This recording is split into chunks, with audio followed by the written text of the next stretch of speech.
बात बताऊँ मैं, ये डेटा मुझे ऐसे चाहिए, ऐसे डेटा चाहिए मुझे, क्योंकि जब ऐसा डेटा आएंगे ना, मार्केट में बॉटम तभी बनता है जब हमने क्या बात की थी, जब इक्विटी हेटेड वर्ड बन जाएगा। अभी तो ये फिर भी कुछ नहीं है, मैं तो करूँगा अगर इसमें और गिरावट आएगी। पहले तो बताते हैं हुआ क्या जी।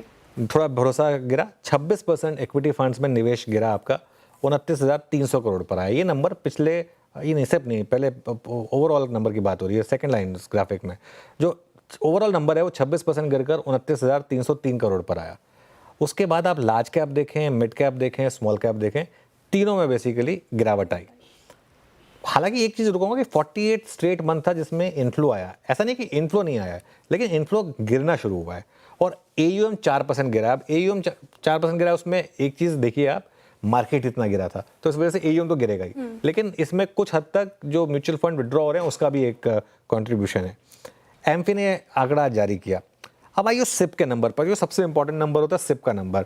अब हम 26,000 करोड़ के नंबर पर हम इंटैक्ट हो गए काफी समय से, लेकिन दिक्कत यह है कि 44 लाख नए फोलियो जुड़े, लेकिन 55 लाख फोलियो कैंसिल हुए। मतलब क्या हुआ, नेट 11 लाख फोलियो कम हुए। पिछले महीने शुरुआत थी फोलियो कम होने की, ये सेकंड मंथ है जहां पर फोलियो कैंसिल हुए। जब लोग अपनी सिप करना बंद कर देना, मतलब पेन है वहां पर। सिप कभी मत कैंसिल करिए। मैं अपनी बात बता रहा हूँ आपको, मैंने 2008 के बेयर मार्केट में सिप कैंसिल करी थी, आज तक रिग्रेट कर रहा हूँ। तो इसके लिए मैंने इस पूरी अपने इस बेयर मार्केट में सिप नहीं कैंसिल करी है और ना ही मैं करना चाहता हूँ। 2 म्यूचुअल फंड में मेरे सिप है, वो एज इट इज़ इंटैक्ट है। तो खैर कुल मिलाकर अब आप देखिए टेबल आएगी, आप ओवरऑल टेबल देखिए आप। म्यूचुअल फंड में जो निवेश है वो पहले तो सिप का निवेश आएगा। ये 3 महीने से आप देखिए स्टैग्नेंट हो गए हैं। उसके अलावा आप ओवरऑल इक्विटी फंड्स में देखिए, इसमें आपको पेन दिखाई देगा। ओवरऑल जो इक्विटी वाला है ना, 41,000, 35,000, 41,000, 39,000 और अब 29,000 करोड़, ये डेफिनेटली कम है। उसके अलावा आप आइए लार्ज कैप फंड्स में। लार्ज कैप फंड्स में आप देखिए 3,063 करोड़ से घटकर हम 2800 पे आ गए। हालांकि उससे पहले हमने 2,000 करोड़ भी देखा था। और उसके बाद आइए आप जहां पर पेन रही है स्मॉल कैप्स में। स्मॉल कैप में नंबर काफी कम है। वो 5700 करोड़ का नंबर पिछले महीने आया था ना, उससे मैं बहुत डर गया था कि वीक मार्केट में लोगों ने और पैसा डाल दिया। अब ये नंबर कम हुआ है 3700 करोड़ का, और ये नंबर अगले महीने मुझे लग रहा है और कम हो जाएगा। अगर हो गया तो अच्छी चीज होगी। मिड कैप में भी थोड़ा सा कम हुआ है निवेश, वो आएगा आपकी स्क्रीन पर 5100 करोड़ के मुकाबले 3400 करोड़। और ओवरऑल एयूएम लाख करोड़ में अगर आप देखेंगे तो अब आप 64.5 लाख करोड़ पर आ गए। तो ये नंबर है, लेकिन मैं अभी भी कहूँगा म्यूचुअल फंड सही है। यही मौके होते हैं म्यूचुअल फंड में, आप अपनी एसआईपीज ना सिर्फ कंटिन्यू करें बल्कि टॉपअप करें। ना सिर्फ कंटिन्यू करें बल्कि टॉपअप करें, तो एसआईपी करना जारी रखें। बात की हमने म्यूचुअल फंड्स की, निफ्टी और बैंक निफ्टी की, लेकिन सर मिड कैप और स्मॉल कैप, ये लगातार सवाल मैं पूछती हूँ आपसे और मुझे लगता है आगे भी मैं पूछती ही रहूँगी। जिस तरीके से गिरावट यहाँ पे देखने को मिल रही है, पेन है, रिकवरी देखने को मिली, लेकिन यहाँ पे वो रिकवरी देखने को नहीं मिली। निफ्टी में थोड़ी सी रिकवरी थी निचले स्तरों से, लेकिन स्मॉल कैप और मिड कैप देखें यहाँ पे रिकवरी नहीं देखने को मिली।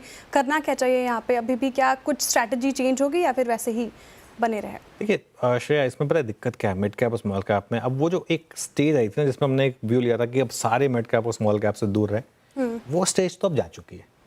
अब यहाँ पर आपको बहुत केयरफुल और सेलेक्टिव रहना पड़ेगा। कई स्टॉक्स होंगे जो यहाँ से भी आपको, आज भी देखिए रिलेटिव स्ट्रेंथ काफ़ी है स्टॉक्स में, ऐसा नहीं है कि ये सारे स्टॉक्स गिरे। रिलेटिव स्ट्रेंथ काफ़ी है कई स्टॉक्स में, तो उनमें आप चाहें तो अभी भी थोड़ा सा अपना निवेश कंटिन्यू कर सकते हैं। लेकिन ओवरऑल थोड़ा सा रिस्क वाले फैक्टर्स भी हैं। जैसे आज ही देख लीजिए फॉर एग्जांपल, बीएससी 4.5% ऊपर उछल गया।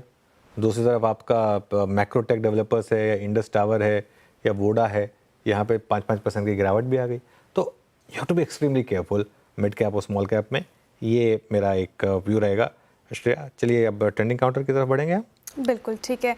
तो एक और सवाल था सर, उसके बाद सीधे मैं ट्रेंडिंग काउंटर्स भी लूँगी। आईटी जिस तरीके से पेन पॉइंट ये इंडेक्स झेल रहा है, निफ्टी आईटी देखें आप 4% करीब लुढ़क गया। कल के सेशन में भी हम बात कर रहे थे 1.5% की गिरावट आईटी ने झेली। क्या लग रहा है सर आईटी में अब क्या करना चाहिए? हालांकि हम डिटेल्स और भी बताएंगे शो में, आगे रिपोर्ट भी आई है, लेकिन जो इन्वेस्टर्स फंस गए हैं आईटी स्टॉक्स लेकर, उनकी कोई हिदायत? देखिए इसमें ना अब आपको एक व्यू ये लेना है कि यूएस में रिसेशन आ रहा है या नहीं आ रहा है। इवेंचुअली पूरा का पूरा मामला है ये। ऑलमोस्ट 2 साल पहले आईटी में यही हुआ था। 2022 में बहुत बड़ी रैली हुई थी। उसके बाद 2023 में एक बहुत बड़ी करेक्शन आई थी निफ्टी आईटी में। अगर निफ्टी आईटी का ना मेरे डायरेक्टर साहब 5 साल, हाँ ये 2 साल का चार्ट है, एक बस 5 साल का चार्ट अगर और फायर कर देंगे ना तो उसमें आपको बहुत शानदार वो दिखाई दे जाएगा। फिर ये देखिए ये क्या हुआ था, जब उसके बाद वो जो गिरावट देख रहे हैं ना, उस तब यही रिस्क बन रहा था पिछली बार भी कि मंदी का रिस्क है, मंदी का रिस्क है। एक प्राइस आया जहाँ पर मंदी का रिस्क प्राइस इन हो गया। जहाँ पे मंदी का रिस्क प्राइस इन हो जाए ना, वहाँ पर अगर तो मंदी वाकई में आ गई तो प्राइस में, नहीं आई तो बहुत तेज़ रैली हो जाएगी। पिछले साल यही हुआ था, आपने मंदी प्राइसिंग कर ली थी, मंदी आई नहीं, इस वजह से खराब नंबर पे भी आईटी स्टॉक्स चल गए थे। अब तो आईटी स्टॉक्स के नंबर्स अच्छे आ रहे हैं। आई थिंक 10 तारीख को टीसीएस के नंबर्स आएंगे, 10 अप्रैल को। उसके बाद पता चलेगा कि क्या यहाँ पर आईटी में होने वाला है।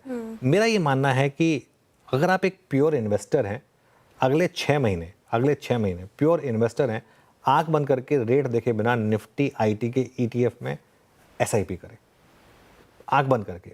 मिड कैप को कुछ टाइम के लिए छोड़ दें।